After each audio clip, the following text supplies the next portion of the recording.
नमस्कार दोस्तों, आइए स्वागत करता हूं आपका आपके अपने ही प्रोग्राम जहां हम लोग सीखने की कोशिश करते हैं निवेश का इकोनॉमी। आइए शुरुआत करते हैं निवेशोनॉमी।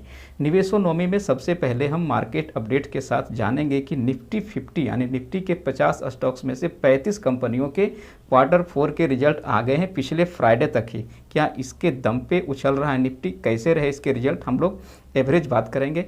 सेकेंड, हम लोग बात करेंगे कि अमेरिका के सामने बहुत बड़ा आर्थिक संकट और क्या ये संकट वैश्विक मंदी की शुरुआत है।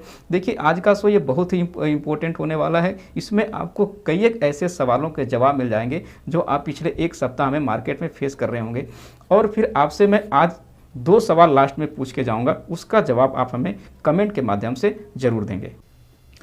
अगर हम मार्केट अपडेट की बात कर लें तो निफ्टी जहां प्रीवियस क्लोज रहा 18,398, उसके मुकाबले अगर हम 18,398 को राउंड फिगर में 400 मान के चलें तो निफ्टी ओपन हुआ जाके 18,432 पे, यानी लगभग 32 पॉइंट के गैप अप ओपनिंग, और 18,432 पे ओपन होने के साथ यही इसका आज का हाई रहा।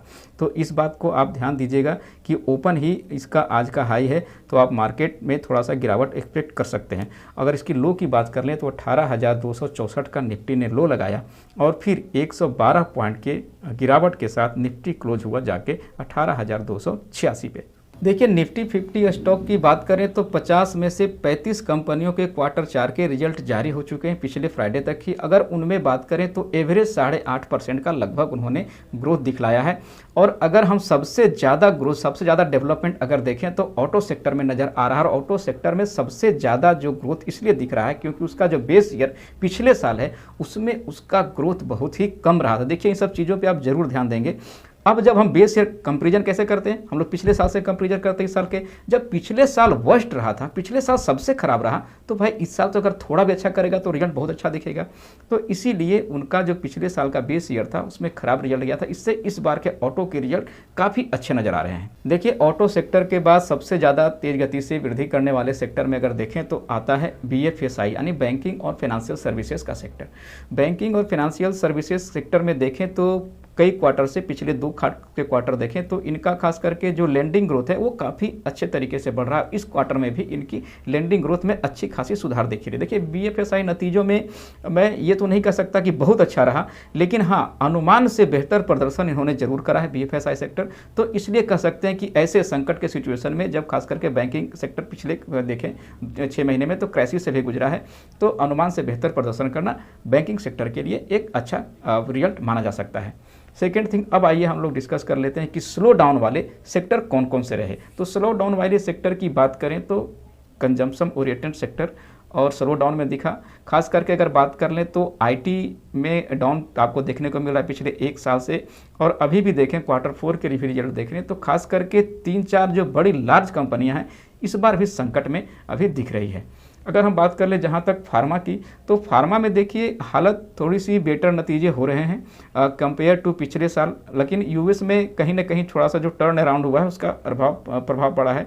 लेकिन मुझे खास करके अभी भी लग रहा है जो IT और फार्मा का खास करके संकट अभी बरकरार रहेगा, कारण कि खास करके IT और फार्मा सेक्टर जो होते हैं कहीं से न कहीं से US से इन्फ्लुएंस होते हैं और कहीं न कहीं कनेक्टेड होते हैं। और US में खास करके इस बार जो आर्थिक संकट आने वाला है तो उससे कहीं न कहीं इस पर प्रभाव डाले। देखिए, अगर ऑयल एंड गैस सेक्टर की बात करें तो ऑयल एंड गैस सेक्टर ने पूरी तरह से डिसअपॉइंट किया है इस क्वार्टर में। और खास करके जाते जाते अगर हम मेटल सेक्टर की बात कर लें तो मेटल सेक्टर जहाँ 2022 में काफ़ी अच्छा परफॉर्मेंस दिया था, वो इस बार भी वो निराशा ही हाथ लगाए। खास करके इस क्वार्टर का रिजल्ट देखें तो मेटल सेक्टर के रिजल्ट आपको निराशा ही देगी। तो जैसा मैंने पहले बताया था कि निफ्टी 50, निफ्टी 50 स्टॉक्स में से करीब 35 कंपनियों ने Q4 के रिजल्ट डिक्लेयर कर दिए हैं। अगर उनमें से हम एवरेज बेसिस पे देख लें कि कौन कौन से बिलो एवरेज रहा, कौन कौन से नतीजे किनके रहा जो एक्सपेक्टेशन से अच्छा रहा और किनका खराब रहा, तो अगर देखें तो अनुमान से बेहतर 2 नतीजे रहे हैं। 35 में से 12 कंपनियों में ने अनुमान से बेहतर नतीजे दिए हैं, वहीं पे 10 कंपनियों ने अनुमान से कमज़ोर नतीजे दिए हैं। और अनुमान के मुताबिक 13 कंपनियों में ऑन एवरेज 100 एंड 100 कहा जाए तो अनुमान के मुताबिक उनके नतीजे रहे हैं। जैसा कि मैंने आपको पहले बताया था कि आज का जो शो है बहुत ही इंपॉर्टेंट होने वाला है, कहीं मत जाइएगा। तो आइए अब हम बात कर लेते हैं अमेरिका के सामने खड़ा एक बड़ा आर्थिक संकट के बारे में। अगर 1 जून से पहले सरकार कर्ज सीमा को नहीं बढ़ाया और अमेरिकी सरकार ने अगर कर सीमा को नहीं आगे बढ़ाया तो सरकार का जो खजाना है वो खाली हो सकता है। ये हाल है अमेरिका की। मैं किसी छोटे मंझोले कंट्री की बात नहीं कर रहा, मैं दुनिया की सुपर पावर, चाहे भी किसी भी तरह से ले लें तो अमेरिका अपने आप को दुनिया में सुपर पावर एस्टेब्लिश कर रखा है, चाहे वो आर्थिक लेवल पे हो या फिर आप देख लें तो वेपन के लेवल पे हो या तो फिर किसी और तरीके से भी देख लें तो दुनिया आप अमेरिका की तरफ सुपर पावर के रूप में देखती है।